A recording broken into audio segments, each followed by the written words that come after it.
you've followed my channel for any period of time, you can probably guess that I enjoy LEGO. Even at 22 years old, the small plastic building blocks fill me with excitement and make my wallet cry out in sorrow.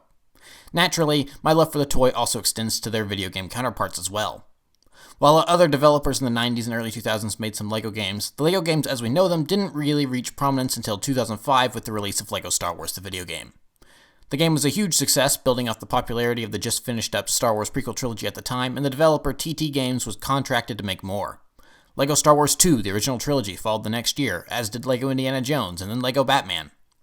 TT Games has taken a swing at making games for Bionicle, Harry Potter, The Avengers, and so many other IP that LEGO has a license to. One area that TT Games has been a little lacking in, though, is the original LEGO themes department. For as successful a theme as it's been, Ninjago's only received one mainline console game launch with a movie tie-in game, but I talked about that a few months ago. As I mentioned a moment ago, Bionicle Heroes launched in 2006, but we never got a Bionicle game after that. There was never a Hero Factory game or a Chima game, and the best these themes got in terms of game attention was inclusion in the now-defunct LEGO Dimensions. However, in 2013, TT Games did release a video game based on one of LEGO's evergreen themes, LEGO City. Traditionally, LEGO City hasn't had characters or stories to go with the sets. It's been left up to kids' imaginations to make stories with the police station and firehouse sets that get re-released every few years. Nowadays, LEGO City has begun to branch out and create its own cast of characters, but in 2013, TT Games gave LEGO City its first original story and characters in LEGO City Undercover. The game told the story of police officer Chase McCain on his quest to stop the rising crime rate in LEGO City. The characters were charming, the story had its tongue firmly in its cheek, and the gameplay was typically what you'd expect out of a LEGO game. There was only one problem. It was stranded on the Wii U. In an effort to give the console some third-party support, LEGO made a deal with Nintendo to make LEGO City Undercover a Wii U exclusive. Several game mechanics were tied to the much-maligned gamepad that came with the system, and long load times plagued the game thanks to the less powerful hardware the game was running on. While the game originally scored pretty well, being stranded on the Wii U didn't do it any favors, and so the game ended up falling into obscurity. Fast forward to 2017. In a surprise move, LEGO City Undercover was remastered and re-released on Xbox One, PS4, and Nintendo Switch. Hey, if LEGO can recycle their city sets, why not the city game? To help celebrate the re-release, they even made a set that came with an exclusive Chase McCain minifigure, which I unknowingly picked up a while back because I needed a police helicopter for a stop-motion project. A few weeks back, I picked up the game on a whim while it was on sale, curious as to what I'd find. Was the game any good? Did the problems it have on the Wii U still persist on the PS4? Thankfully, the answer to that is no. LEGO City Undercover is a great game, and it's unfortunate that it was stranded on the Wii U for the first few years of its life. In terms of gameplay, it's nothing too out of the ordinary for what one expects when it comes to LEGO games. Players run around open worlds and end levels, busting up LEGO structures to build their way out of puzzles and collect LEGO studs to buy new characters and vehicles to use in free play. While the core gameplay remains the same, LEGO City does include some new features that surprisingly haven't returned since. One of those is the brick collection. As any veteran of LEGO games can tell you, it's best to break objects first and ask questions later. The smashed objects can then be used for puzzle solving or stud collecting, and the discarded bricks fade out of existence. LEGO City adds a feature where those discarded bricks can be collected and used to build models around the open world or in levels. Why this is a feature it took them so long to implement and why it hasn't returned is beyond me. Most additional models in LEGO games are purchased with studs, the currency of the LEGO games. And while studs are certainly more plentiful, using bricks to build new models makes so much more sense. Additional bricks can be found by collecting super bricks found in the open world or in levels, and the amount of extra bricks they grant you varies by the size of each brick. Running around to collect all of these super bricks and complete each model build is a cool feature that I wish had stuck around in other games. One of the funny things about the game is that since this game was originally an exclusive to the Wii U, it still holds several hallmarks from that system. Most notable is Chase's tablet he uses to assist in investigations. It's just the Wii U gamepad in LEGO form, which is obviously supposed to mirror the peripheral the player is supposed to be using. With the port to current-gen systems, however, most of the HUD elements that were probably on the gamepad originally had to be transferred over to the main screen as per a traditional game. Occasionally a video call will pop up, and these were obviously meant to be viewed on the gamepad, but now they're on the screen as a regular game would have them. The game handles these changes from the original version well, and if no one knew the game was originally a Wii U exclusive, then I don't think they'd notice.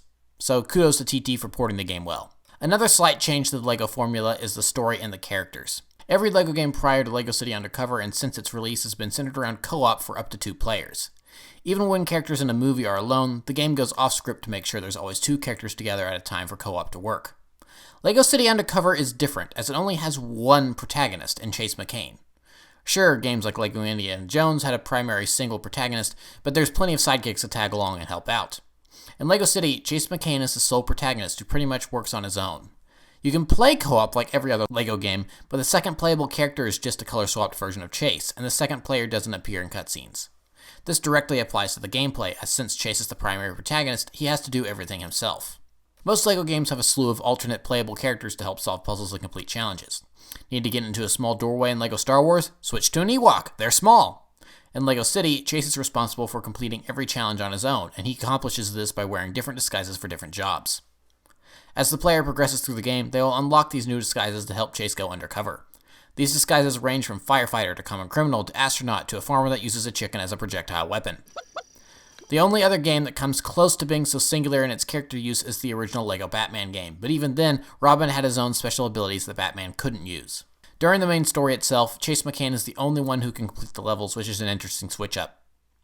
Unlockable characters can be used to get into secret areas and such during free play as per the usual, but I admire how the story sticks to its protagonist and keeps him as the main playable character. It's a novel concept for a LEGO game. Speaking of story, let's cover that now. The story in LEGO games can be hit or miss depending on what the game is about. The LEGO Ninjago movie game, for instance, doesn't have a great story since the movie it's based on doesn't have a great story. Some games, like LEGO Marvel Superheroes, actually have original stories in them using the characters from the IP the game is based on. Since LEGO City Undercover is an original LEGO IP, that means the story is wholly original as well, but don't expect it to be groundbreaking in any way. The game knows it's a watered-down cop story for kids, and so plays with that and treats everything as a parody. Pop culture references and sarcastic humor are found all over the game, often to the points where they'd go right over kids' heads. You seem very well informed for a car thief. Yeah, well, I pick things up. Not anymore, you don't. What 8-year-old is going to understand a reference to the Shawshank Redemption?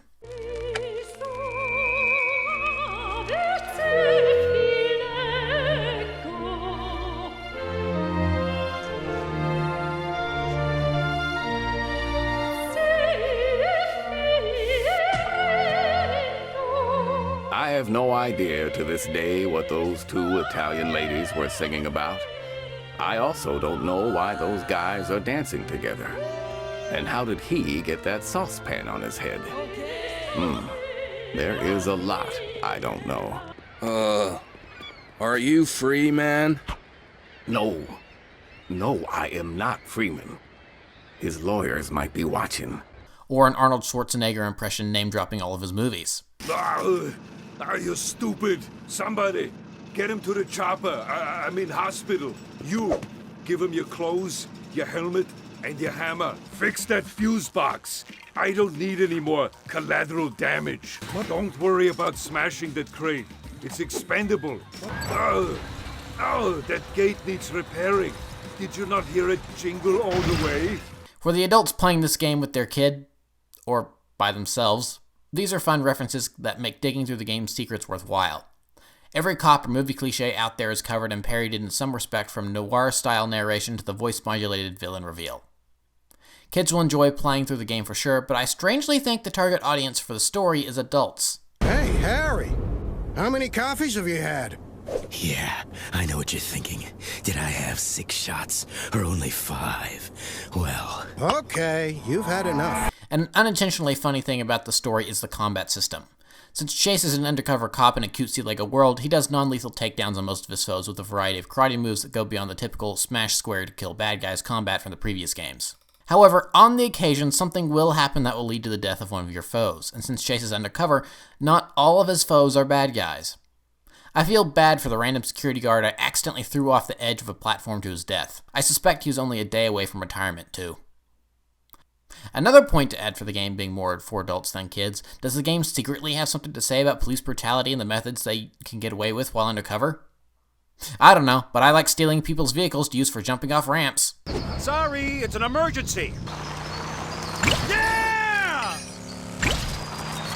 Overall, LEGO City Undercover is a fun open-world adventure suitable for ages 8 to 14, but that's of course just a suggestion, they have to put that on there. Considering it's an older game at this point, I'd say the game is easily worth $40, but the good news is that you'll likely be able to find it for much less than that, as I see it at Walmart for $20 all the time. So, if you want a fun LEGO adventure to get lost in by yourself or with the family, I'd recommend it. It's a great way to pass some time in quarantine. I have a visual. He's getting away.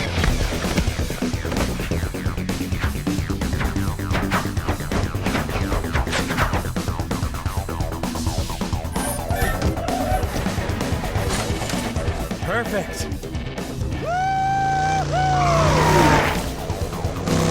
we go.